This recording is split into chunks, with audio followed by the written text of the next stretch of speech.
Welcome back to 21 Steps, an audiobook podcast by M.A. Box. Chapter 6.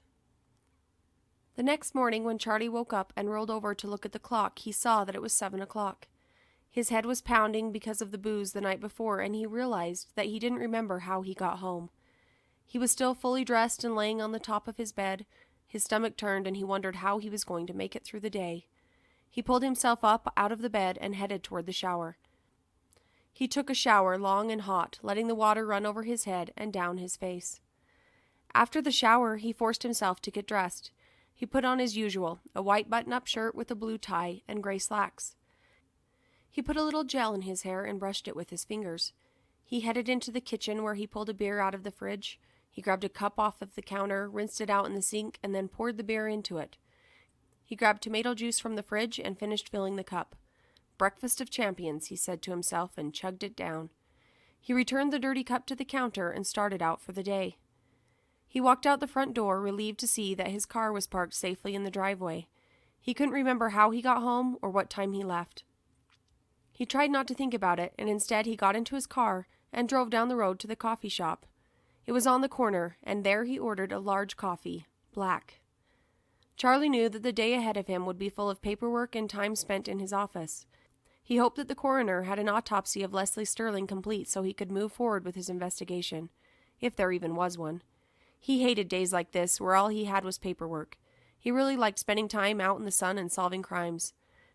But even more, he liked the detective pay, and the respect it engendered. Charlie pulled into the station and walked up the steps. "Late night, Charlie?" came a voice from behind him.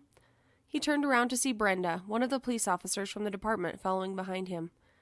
"Why don't you take me for breakfast?" he said. "You know I would, darlin'," Charlie said, "if I had time, but I have a full day. I'll take a rain check, though." Charlie opened the door for her to let her through and followed her in. When Brenda was a rookie on the police force, Charlie had taken her out a few times, just for the fun of it. She was a lot of fun in the bedroom, but dumber than a rock when it came to conversation. So Charlie just stopped calling her one day. After that, she began conveniently bumping into him as he would arrive at work, and inevitably, she would invite him to take her to breakfast. He definitely didn't want to have the conversation about where they stood, so he assumed if he just ignored her, maybe one day she would just go away. The light on Charlie's phone was blinking, indicating that he had a message. He pushed the button to retrieve his voicemail, put in his 4-digit code, and listened. "Hey, Charlie, this is Linda. Give me a call when you get in." Charlie immediately hung up the phone and dialed the coroner's office to talk to Linda. Linda was a beautiful lady with long dark hair that she always pulled up tightly in a bun at the back of her head. She had deep blue eyes, which were mysterious in some way. She was a firecracker, too, said what she thought, and didn't take shit from anyone. Charlie was still working up the nerve to ask her out. He had met her a few times and worked with her on a few cases, but he hadn't had the chance to spend a lot of individual time with her. Maybe this would be his chance. "Hey, Linda, what do you have for your favorite detective today?" Charlie asked. "Well, you are the only detective I know, but you are still my favorite, Charlie. How are you doing?" "Doing good. What did you find out?" "Well, we have to rule it as an unexplained drowning. She definitely died when water filled her lungs, but we can't see any bruises or injuries that would indicate any foul play. I hope you can find out what you need in an investigation if you think there is more to the story, but unfortunately, I won't be able to help you very much on this one." "Could it be a drug overdose or something?" "Seriously, Charlie, you think I would miss something like that? Really, who do you think you're talking to?" "Okay, maybe I should have told you that. There were no chemicals found in her body. We definitely checked for that. By all accounts, she seemed very healthy." Okay, he said, waving his hands in the air in submission, even though she couldn't see him. "I have no right to question you. Did you come up with an approximate time of death?" "We figured it to be right around 10 p.m., although with any death that could be plus or minus a little depending on the conditions. I hope that helps a little." "Thanks, Linda," Charlie said. "You really are a peach. Make sure you fax me that report as soon as you can, and if you find anything else, let me know. I may call back and check later next week, just in case." Charlie hung up the phone and thought about what Linda had just said and what he thought about the information she gave to him. No foul play could be detected from the autopsy. No overdose, and yet she drowned. He wondered if she had any complaints of depression or suicidal tendencies. He made a note to talk to the husband and to gather any medical files he could find on both Leslie and Derrick. He hoped that Linda would have found something that would have saved him the time, but since she didn't, he would have to request the records right away. Charlie again analyzed the evidence he had gathered at the Sterling home. No unknown fingerprints had been found. The last fingerprint on the faucet to the tub was so smudged it was unreadable, thanks no doubt to the emergency worker who had shut it off wearing latex gloves. Prior to that, they could only find remnants of Leslie's fingerprints. There were no noticeable fibers and no signs of a break-in. He had documented all the medications in the house and couldn't see one that would indicate the treatment of depression for either of them. There were a few drugs for Derrick he would have to learn more about, but he wasn't sure they would relate to anything, so he thought he would save himself some time until Linda got back to him. He slowly wrote on his Sterling case to-do list. First, research medication. Charlie picked up the phone and dialed the number to the Hanover Inn. When the receptionist picked up, he asked for the room of Mr. and Mrs. Joe Sterling. She transferred him to the room, and it began to ring. After ringing 6 times, the receptionist picked up and asked him if he wanted to leave a message. He left a message for Joe to call him or come by the office. August 8th, 2008. There was a chill in the air as people walked in a parade of black up the pebble walkway to the tall oak doors that stood open, allowing people to enter the church.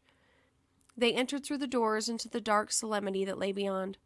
The only sounds were the passing of the wind through the nearby aspen trees and whispers of hushed voices. It wasn't difficult to see that the gathering of people was for a sorrowful purpose. The funeral for Leslie Ann Sterling took place in a small church on the outskirts of town. It was an old white church with one big room inside. People filled every wood bench in the chapel, and some stood at the back of the room. There were flowers all around the back of the room, and a piano played Christian melodies in the background. The pastel pink programs curled in each patron's hand showed a laughing mother with her 2 sons. It was labeled, "In memory of Leslie Ann Sterling, loving wife and mother." Just below the pulpit in the front of the church was a large brown casket ornamented with gold. Leslie lay in the casket dressed in a pink satin dress and white sandals. Her husband Derrick sat in the front row of the overcrowded church. To the right of them sat their son Patrick and her parents, Sam and Darlene Cook. Darlene was holding Tyler, who was playing with a soft red fire truck and talking to his aunt, Leslie's sister, who was sitting next to him. On Derrick's left side sat his father and stepmother. All of their faces were filled with sadness and heartache.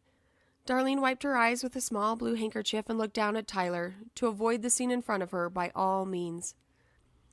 Leslie's friends spoke of her kindness, humor, and what a wonderful mother she was. They told stories of her fun and generous spirit. They talked about her success with running in school and how she always strived to be her best. They talked of Derrick and how wonderful their relationship had been, and how strong he was being now and would need to be in the future as he continued to raise their 2 children.